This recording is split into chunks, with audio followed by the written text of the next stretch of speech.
Ke depan tema khotbahnya adalah Why Christianity? Kenapa harus jadi orang Kristen? Kenapa kita harus memilih kekristenan? Apa sih lebihnya Yesus? Apa sih lebihnya kekristenan? Di khotbah ini saudara akan menemukan apakah Yesus itu benar-benar Tuhan? Di khotbah ini saudara akan menemukan kalau Yesus memang Tuhan, mengapa di atas kayu salib dia berkata Allahku, Allahku mengapa engkau meninggalkan aku? Kalau Yesus memang Tuhan, memang Tuhannya orang Kristen ada 3 dan seterusnya. Karena kadang-kadang saya greget. Banyak orang Kristen ditanya tentang iman Kristennya. Kalau saudara tidak dapat menjelaskan Trinitas dengan secara alkitabiah, makanya ada yang salah dengan caramu beriman. Kalau saudara sebagai orang Kristen dari kecil udah Kristen, bahkan ketika di USG kandunganmu ada Alkitab, tapi saudara nggak bisa menjelaskan apakah Alkitab itu benar dan seterusnya. Berarti selama ini saudara kekristenanmu masih kekristenan main-main. That's why saya mau bilang dalam iman sejati kita perlu memiliki iman karena pengetahuan. Iman karena mengalami dan iman karena kita beriman. Iman karena pengetahuan seperti ini. Kita melihat jembatan. Kita tahu itu jembatan. Kita percaya itu jembatan. Itu disebut iman karena pengetahuan. Iman karena mengalami, kita naik ke jembatan itu. Kita lewati jembatan itu. Itu ngalamin. Iman karena beriman. Kita percaya jembatan itu gak akan roboh. Itu disebut dengan beriman. Tapi banyak orang Kristen cuman sekedar beriman ragawi aja. Ngalamin hal-hal rohani sama Tuhan. It's good, that's good. Tapi ketika ditanya, apa sih Trinitas? Ketika ditanya, emang Alkitab dipalsuin ya? Ketika ditanya begini-begini, semuanya pada malam kudus. Sunyi senyap. Padahal Natal masih 8 bulan lagi. Sunyi senyapnya dari sekarang. Why Jesus? Kadang-kala khotbah itu pengajaran, kadang-kadang khotbah itu hari-hari, slice of life. Tapi kadang-kadang khotbah itu doktrinal, ngajar. Nah hari ini kita akan banyak buka ayat. Hari ini kita akan banyak buka poin. Bear with me, fokus, kalau boleh catat. Catat, biar apa kalau saudara satu hari ada orang yang sedang digoyahkan, saudara bisa membagikan catatan saudara. Mantap, gak ada yang amin. Yuk kita langsung bangkit berdiri, kita doa berkat. Yohanes 1 ayat 1 dan 5. Saya akan cepat karena waktu saya tidak banyak. Tenang, saya masih panjang umur. Tetapi biar kita cepat saja. Yohanes 1, pembantu udah pulang belum? Ya, derita loh. Yohanes 1 ayat 1 dan 5. Kita baca 5 ayat ini sama-sama. Glow Tamrin Resident. Dengan semangat yang stabil. Bukan kenceng di awal tapi kenceng sampai akhir. Dan sama-sama. Siap? Yuk 3, 2, ya pada mulanya.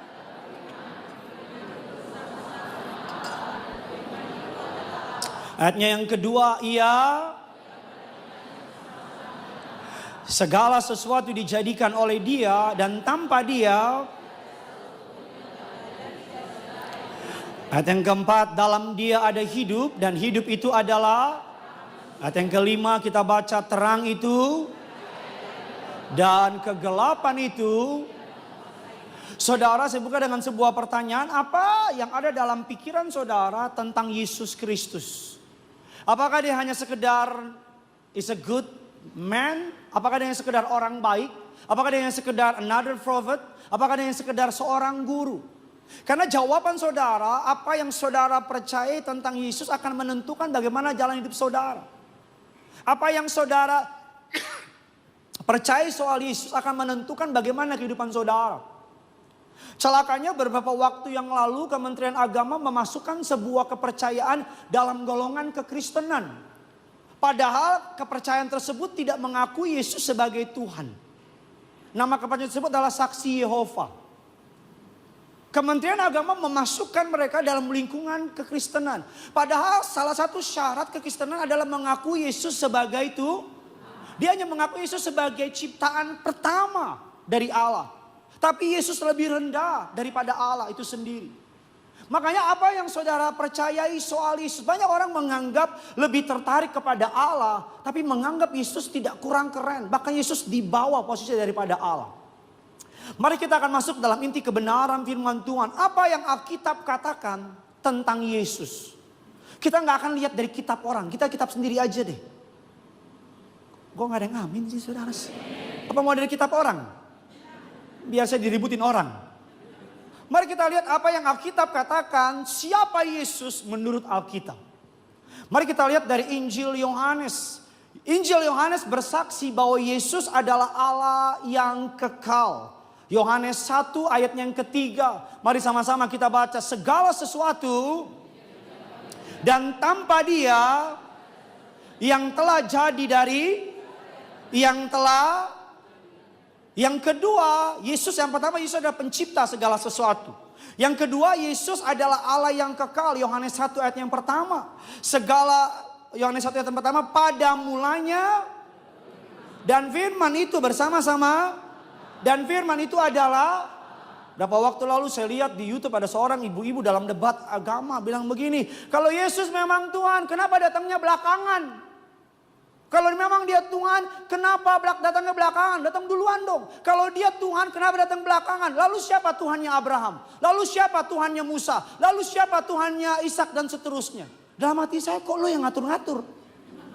Dari ayat yang baru kita baca, Yesus bukan tiba-tiba muncul.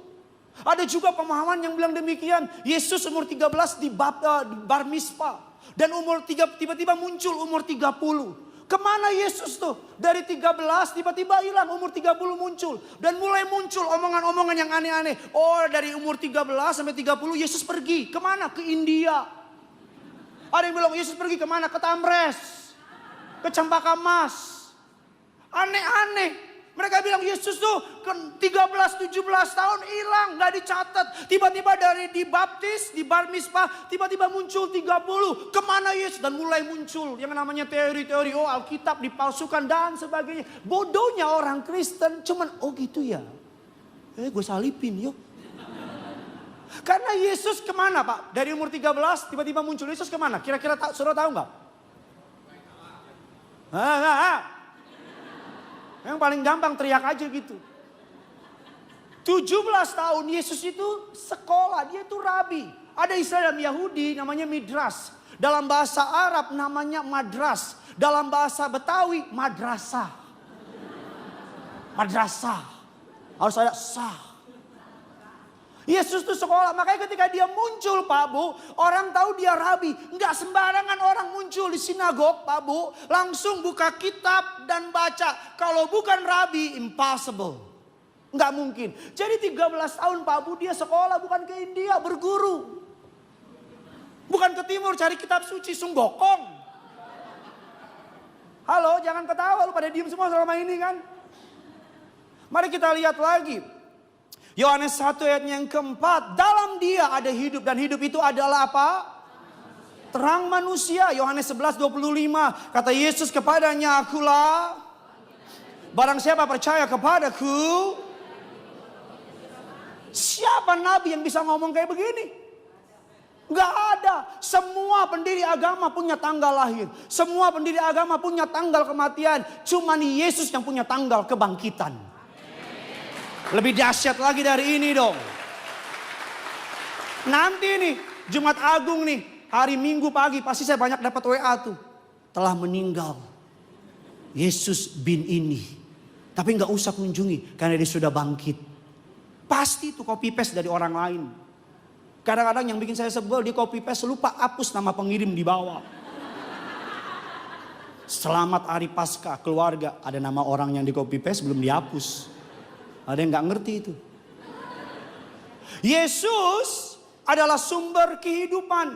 Yohanes 14 ayat yang ke-6 dikatakan demikian. Kata Yesus kepadanya, akulah jalan dan kebenaran dan tidak ada seorang pun yang datang kepada Bapa kalau tidak. Kasih tahu sama saya, Nabi yang menyebutkan sangat bold, sangat firm, jelas banget dia ngomong, akulah jalan dan kebenaran dan hidup. Belum titik baru koma. Tidak ada seorang pun yang datang kepada Bapa kalau tidak melalui aku. Jadi kalau ada orang Kristen yang bilang semua agama sama, mengajarkan keselamatan, dia sedang menghina dari Yesus. Semua banyak jalan menuju Roma, cuma satu jalan menuju keselamatan. Namanya Yesus, tidak ada yang lain. Namanya Yesus, tidak ada yang lain. Tepuk tanganmu bisa lebih dahsyat dari ini. Hanya Yesus yang menjamin keselamatan. Pasti gak mudah-mudahan. Gak butuh didoain. Pasti. Saya ngomongin hati-hati. Tidak mau viral. Mari kita lihat lagi Bapak Ibu, biar kita lebih mengerti lagi. Apa yang Yesus katakan tentang dirinya sendiri. Lagi rame di YouTube. Kasih saya satu ayat yang Yesus ngomong dari mulutnya sendiri. Kalau Yesus adalah Tuhan, saya akan ikut menyembah Yesus. Dan celakanya orang Kristen dengar gitu diam semua. Sampai bingung, emang benar gak ada ayatnya ya? Banyak sekarang, saya gak ngajar saudara berdebat. Karena saya percaya tidak ada pertobatan lahir dari perdebatan. Pertobatan itu lahir dari melihat hidup. Dari mengalami Yesus. Berdebat cuma bikin ribut. That's why agama, religion kills. Agama membunuh, Yesus menyelamatkan. Amin. Kekristenan itu Pak Bu, kata kalimat Kristen itu cuma muncul di Antioquia. Kristen, apa artinya? Pengikut Kristus. Bukan Kristen yang nyelamatin, tapi Yesus yang nyelamatin. Ada gak orang Kristen di neraka? Kok kayak gak yakin gitu sih? Gini deh, ada gak WL di neraka? Choir? Pemain musik? Pendeta? Kok emosi sih? Ngomong depan muka gue lagi, ada. Jangan-jangan ada gereja cabang neraka. Karena bukan Kristen yang nyelamatin. Yesus yang nyelamatin. Amin. Mari kita melihat lagi apa yang Yesus katakan tentang dirinya sendiri. Kalau ada orang yang bilang kasih saya ayat yang Yesus ngomong dia adalah Tuhan. Saya bukan kasih satu. Saya kasih banyak ayatnya. Biar saudara bisa ngerti. Bukan berarti habis ini saudara langsung taruh di sosial media. Ayo kita debat. No. Saya di sini bukan pengen bela Tuhan. No. Saya pendeta yang percaya Tuhan gak butuh dibela. Loh kalau kita bela Tuhan yang bela kita siapa? Saya di sini bukan sedang mempertahankan kekristenan. Dari awal permulaan kekristenan muncul. Semua kerajaan berusaha menghancurkan kekristenan. Kerajaan Romawi, the most powerful empire at the time, berusaha menghancurkan. Tapi ini yang saya tahu. Kekristenan semakin dihambat, semakin merambat. Amin saudara. Justru ketika gereja-gereja dibakar, iman kita bertumbuh. Justru, amin bukan gereja lo yang dibakar kan. Amin. Coba gereja lo hilang. Saya ngomong dari mimbar ini ya, ke depan keadaan gak mudah. Ke depan tantangan gak mudah. Akan ada musim yang kurang menyenangkan. Pesan saya jangan tinggalin gereja. Datang gereja. Tiap minggu harus ke gereja. Mau jalan-jalan kemana kayak gereja dulu. Mau makan bakmi, boleh gak? Boleh. Bungkusin, inget saya. Ingat babi merah, saya suka. Tapi apa? Gereja dulu. Kamu yang pelayanan, jangan turunin pelayananmu. Pelayanan, layani Tuhan. Selagi hari masih siang kata Alkitab. Selagi masih ada kesempatan. Mari kita lihat apa yang Yesus katakan tentang dirinya sendiri. Kita lihat Yohanes 10 ayat yang ke-14. Yesus berkata, akulah gembala yang baik.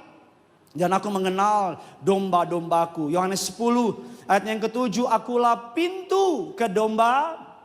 Domba-domba itu Yohanes 10 ayat yang ke-30. Aku dan Bapa adalah. Saudara baca the whole perikop. Ketika Yesus ngomong ini, orang Yahudi ambil batu hendak ngapain? Bangun rumah. Orang Yahudi ambil batu hendak melempari Yesus. Kenapa? Karena pada masa itu kalimat ini adalah kalimat yang dianggap blasphemy. Kalimat yang dianggap penghujatan. Dia sedang bilang sama seluruh pendengarnya bahwa aku dan Allah satu. Sejajar, setara. Jadi ketika Yesus ngomong ini, orang Yahudi bilang gila si gondrong. Kurang ajar nih si gondrong nih. Enggak, saudara bisa nangkap maksud saya tidak? Saudara di sini sampai udah nonton film Last Supper? Nonton Pak, nonton. Pesan saya dari mimbar ini jangan bajakan. Malu lah. Kau bertobat nangis-nangis, dosamu diampuni, dosa lagi. Karena bajakan. Nonton di film itu Yesus disalibkan. Karena dia bilang gitu, aku dan Bapa satu. Langsung ahli Farisi ngerobek baju dan bilang, is blasphemy. Ini penghujatan terhadap Allah. Jadi ketika Yesus bilang aku dan Bapa adalah satu, Yohanes 12 ayat yang ke-45, barang siapa melihat aku, ia melihat dia yang mengutus aku. It's a blasphemy. Mari kita lihat lagi Yohanes 18. Yohanes 8 ayatnya yang ke-12. Akulah. Dalam budaya Yahudi, kata terang dunia merepresent God. Nanti di dalam kitab Wahyu, nanti dalam bumi baru, langit baru, tidak ada matahari, Pak Bu. Baca kitab Wahyu, Wahyu akhir. Langit baru, bumi baru, tidak ada matahari. Kenapa? Karena tutup. Karena Trump naikin pajak, tutup matahari. Enggak. Nanti langit baru, bumi baru, Pak Bu, nanti di kerajaan yang baru tidak ada matahari. Kenapa? Tutup. No. Karena Allah yang menerangi kota itu. Makanya ketika Yesus bilang, akulah terang dunia. Orang Yahudi bilang kayak, gila si gondrong katanya. Mari kita lihat lagi beberapa ayat ya saudara bisa lebih mengerti apa maksud saya. Yohanes 8 ayat yang ke-58 ini yang paling ultimate, yang paling dahsyat. Mari kita lihat kata Yesus kepada mereka, aku berkata kepadamu, aku telah, bahasa Yunaninya perasa ini menggunakan kata ego eimi.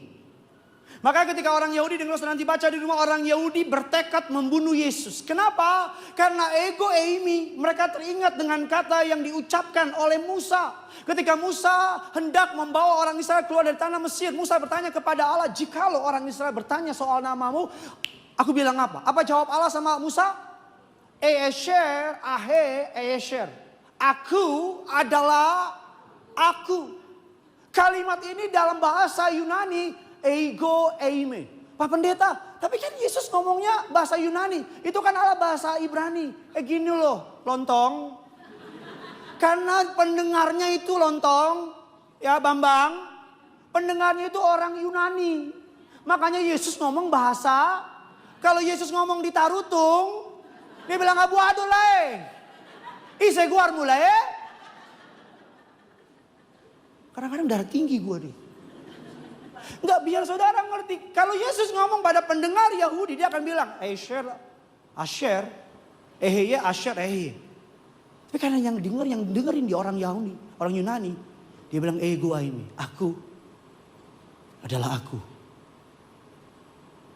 Arti dari kata aku adalah aku yang setelah ada, sudah ada, terus ada.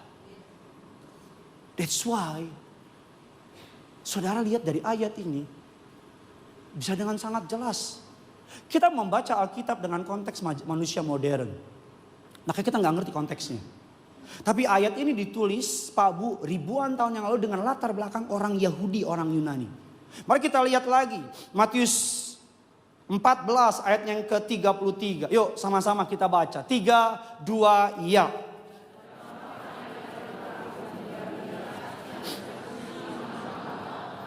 Menyembah dia, katanya sesungguhnya engkau adalah Yohanes 9:38, katanya aku percaya Tuhan. Lalu ia apa? Di hadapan seluruh orang di kota, ketika Yesus menyembuhkan orang buta, di seluruh kota orang buta itu yang matanya dicelikan, bersujud dan berkata aku percaya, lalu menyembah Tuhan. Saya mau tanya, kalau Yesus hanya nabi, mungkinkah ia menerima penyembahan? Halo? Kalau Yesus hanya nabi, ketika ada orang menyembah, ketika Yosua ketemu dengan panglima bala tentara Allah di luar kota itu, Alkitab katakan Yosua menyembah panglima bala tentara itu. Apa kata panglima tentara barat? Wah, lo bantu dong woi. Lo cuma ketawain gue doang. Apa kata? Kita kan udah setahun. Nanti kita anniversary ya, perayaan.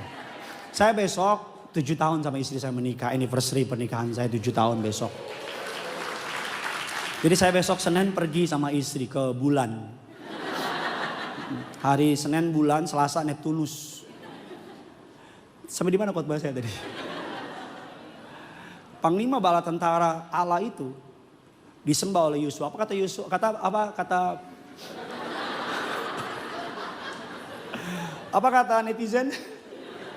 Kata itu ngomong begini.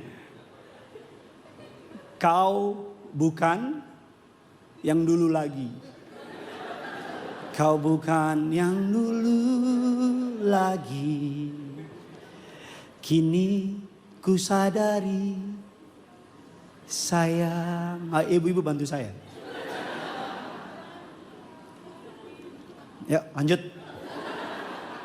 Panglima bala tentara Allah itu bilang, aku bukan Tuhan, jangan sembah aku. Ketika Rasul Yohanes di Pulau Patmos, malaikat Allah datang menyampaikan penglihatan. Rasul Yohanes sujud menyembah malaikat itu. Apa kata malaikat itu? Kau bukan yang dulu lagi. Bantu dong woi. Apa kata malaikat itu? Aku bukan yang dulu lagi. Aku bukan Allah, kita sama. Kalau Yesus bukan Allah, kalau ada orang datang sama saya nyembah, kadang tuh jemaat suka aneh-aneh. Suka pegang sepatu saya kira ngukur sepatu. Bener, kadang suka cium tangan saya ngerti lah mereka menghormati pendeta. Kadang-kadang saya punya tisu jatuh diambil. Betul. Tapi saya mau bilang pendeta manusia. Penyembahan itu untuk Tuhan. Penghormatan untuk manusia. Hormati pendeta harus. Tapi jangan sembah. Amin. Kadang-kadang yang bikin pendeta jatuh siapa? Ya lu bener. Berikutnya, mari kita lihat lagi. Kita lihat lagi saudara, Markus 2 ayat 5 dan 7. Yuk kita baca ayat Markus 2 ayat 5 dan 7. 3, 2, ya.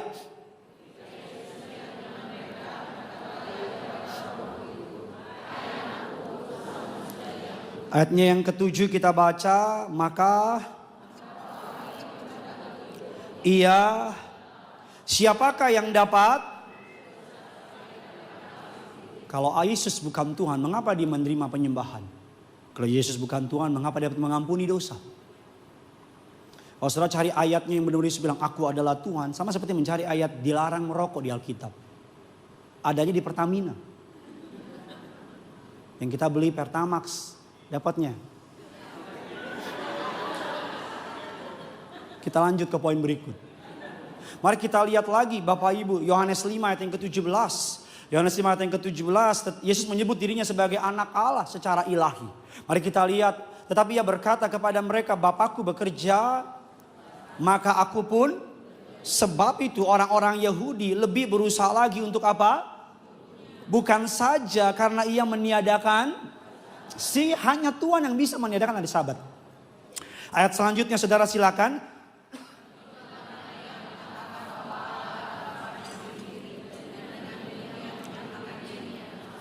Dan dengan demikian ia menyamakan dirinya dengan siapa Bapak Ibu? Dengan Allah. That's why orang Yahudi hendak, Alkitab mengatakan, maka orang Yahudi berusaha lagi untuk membunuhnya. Kalau dia bukan Allah, dia gak akan berani bilang aku dengan Bapa satu. Dia gak berani bilang Bapa adalah aku adalah anaknya. Mari kita lihat lagi Yohanes 14 ayat yang pertama. Pak Bu, it's getting intense. Saya building something. Saya sedang mengarah sesuatu dalam anugerah saudara, anugerah Tuhan. Yohanes 14 ayat yang pertama kita baca 3, 2, ya janganlah. Percayalah juga kepadaku. Dalam tradisi budaya Yahudi ini adalah pernyataan yang luar biasa. Karena dalam konteks orang Yahudi hanya Allah yang layak dipercaya sepenuhnya. Jadi kalau Yesus bilang percayalah kepada Allah, harusnya kalau yang kedua lebih rendah daripada yang pertama, maka harusnya yang kedua tidak perlu disebutkan. Betul apa tidak? Tapi Yesus bilang percayalah kepada Allah dan percayalah juga. Maka orang Yahudi ketika mendengar ini mereka mengetahui bahwa Yesus sedang bilang sama orang Yahudi bahwa aku dengan Allah apa? Sama. Jadi ketika Yesus bilang percayalah kepada Allah dan percaya juga kepada aku, Yesus sedang menyampaikan bahwa kalau kamu percaya sama Allah sama dengan percaya dengan aku. Gak ada yang beda. Makanya kita perlu mengerti, memahami ini. Biar imanmu kuat. Tak tergoyahkan dalam anugerahnya. Mari kita melihat lagi apakah tindakan Yesus sesuai dengan karakter Allah. Bisa tolong bantu pemain Badminton. Yohanes 8 ayat yang ke-29, aku selalu melakukan apa yang berkenan kepada Allah. Yohanes 10 ayat yang ke-10, aku datang supaya mereka mempunyai hidup dan mempunyai dalam segala. Matius 9 ayat yang ke-6, anak manusia memiliki kuasa di bumi untuk mengampuni dosa. Yohanes 10 ayatnya yang ke-18 saja kita baca yuk. Ayat yang ke-18, Yohanes 10 ayat ke-18, sama-sama kita baca. 3, 2 ya, aku dan berkuasa. Kalau kita baca dari ayat ini ada orang begini, kalau Yesus memang Tuhan, kenapa dia mati di kayu salib? Yang membunuh Yesus bukan bukan tombak dari orang Romawi. Yang membunuh Yesus bukan mahkota duri orang Romawi, tapi Alkitab katakan Yesus menyerahkan nyawanya. Alkitab bilang Yesus berkuasa memberikannya dan berkuasa apa? Mengambilnya kembali. Ada orang ngomong gini, Pak Pendeta, yang disalibkan itu bukan Yesus Pak, penjahat yang disamarkan. Terus bodohnya orang Kristen bilang, oh gitu ya. Mari kita ngomong jujur apa adanya deh. Kalau yang disalibkan itu adalah penjahat yang disamarkan, saudara mungkin gak orang jahat? Saya tanya saudara kalau disalibkan salah, karena saudara salah, pasti marah juga dong. Betul apa tidak? Tapi saudara kalau disalibkan tapi gak salah, marah gak? Mungkin gak saudara ngomong gini di kayu salib, ya Bapa, ampunilah mereka. Mungkin gak? Boro-boro disalibkan, mobil baru disalib aja. Kita bilang, mata lo di mana? Kalau saya ditanya saya akan jawab, ini mataku. Mana matamu?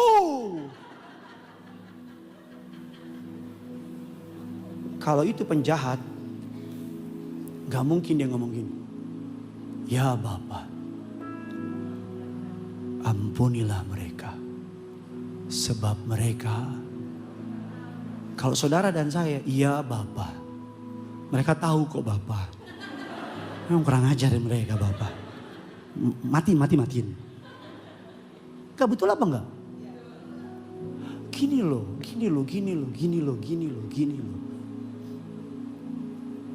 Kalau kamu gak ngerti kebenaran ini, keadaan di depan gak mudah. Jangan karena kamu kecewa, kamu tinggalin Yesus, itu maksud saya. Para pengusaha, jangan karena pengen cari duit, kamu tinggalin Yesus. Para wanita, jangan karena cowok.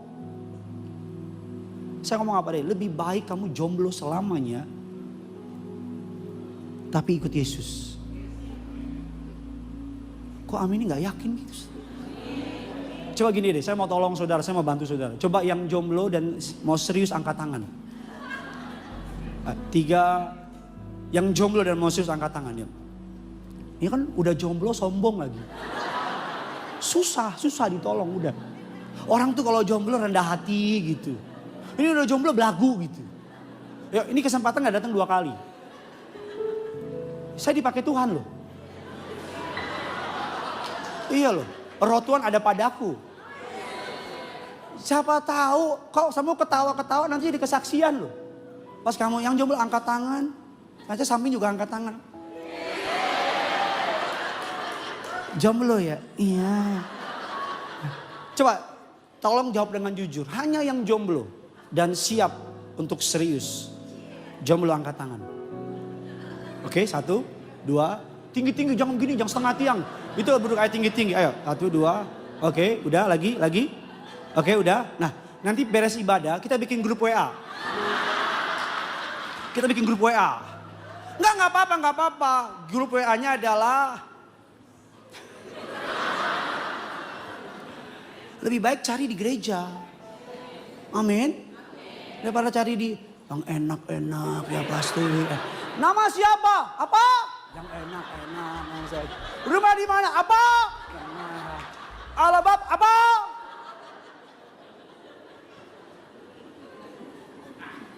Siapa itu? Ada A di belakangnya. Oh. Ngopi apa gila bagaimana loh? Mari kita lihat lagi. Apa hubungan Yesus dengan Allah Bapa? Mari kita lihat firman-Nya. Kejadian 1 ayat yang ke-26. Baiklah kita menjadikan manusia menurut gambar dan kita itu satu apa lebih dari satu?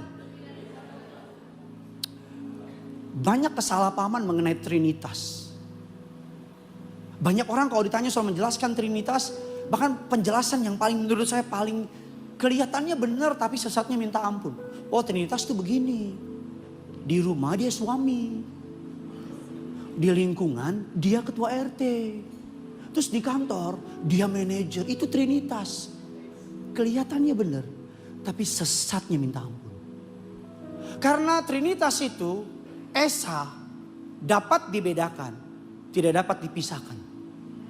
Dari yang penjelasan yang baru saudara dengar tadi, di rumah Bapak, di lingkungan ketua RT, di kantor manajer, itu satu orang 3 kerjaan. Betul apa tidak?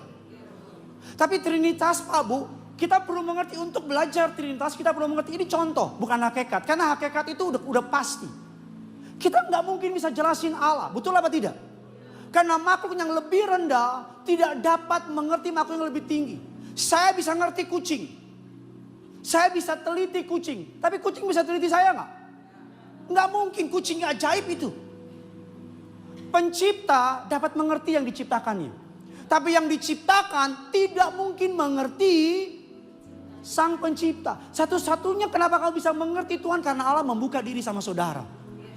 Betul apa tidak? Jangankan Allah, istrimu aja kok gak ngerti. Jangan takut Pak. Ada Tuhan bela Bapak. Trinitas Pak Bu. Contoh yang menurut saya paling mendekati, walaupun mungkin nanti ada lebih baik lagi contohnya H2O. H2O itu punya 3 turunan. Air, uap, es. Satu, Esa, tapi dapat dibedakan. Dapat dibedakan, tidak dapat dipisahkan. Air bukan es bukan uap. Kalau saya minta air dong, sudah kasih sama saya. Kok gak ada air? Udah nguap. Air bukan es bukan uap. Tuhannya orang Kristen itu satu. Esa.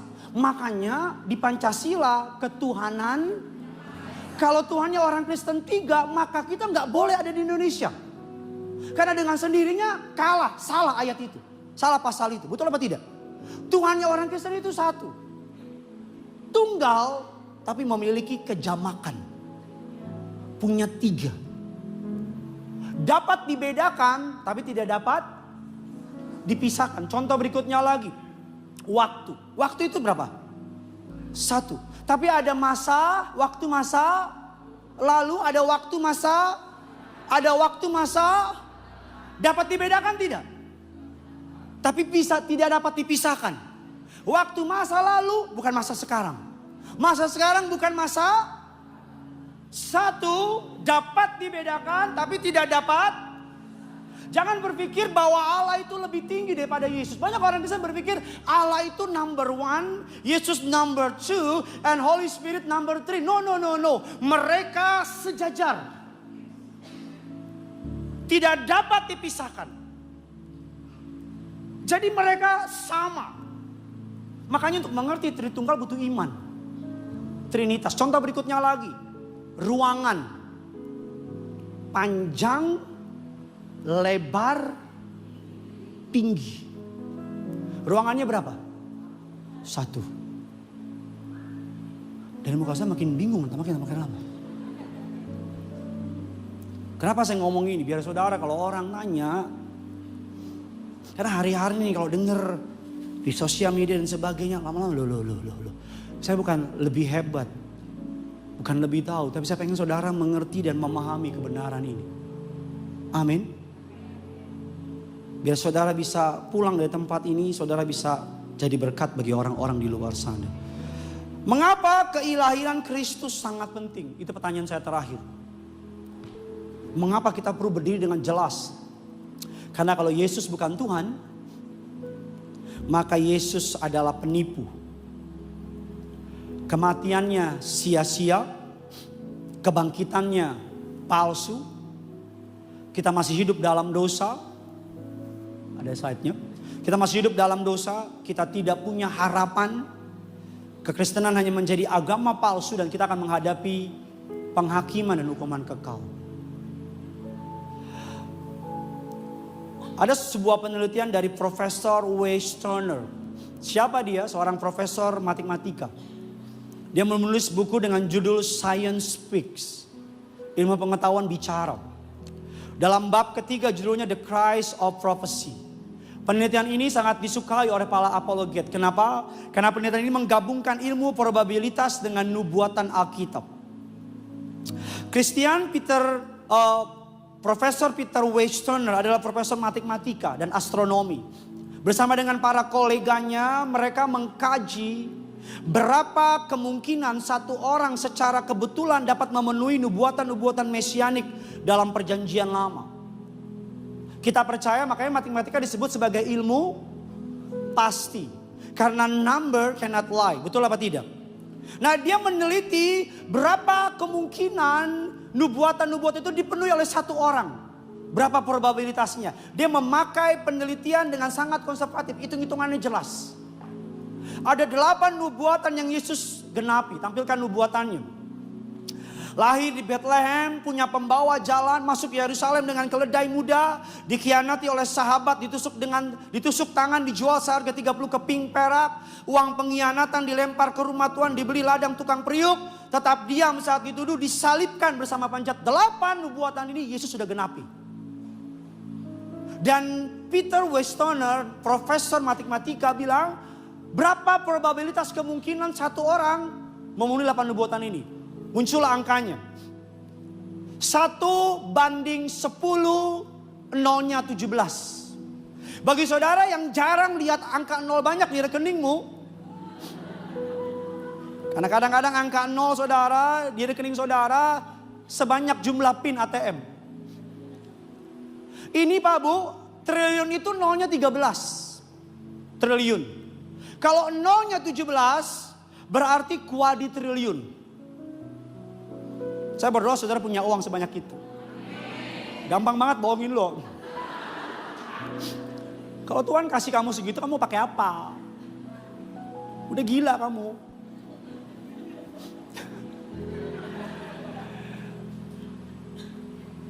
Untuk menaruh sebagai perspektif, gampangnya begini. 1:10, 17 nolnya. Dia kasih penelitian begini. Saya ambil contoh di Indonesia ya. Dia ambil contohnya di negara bagian Texas dan sebagainya.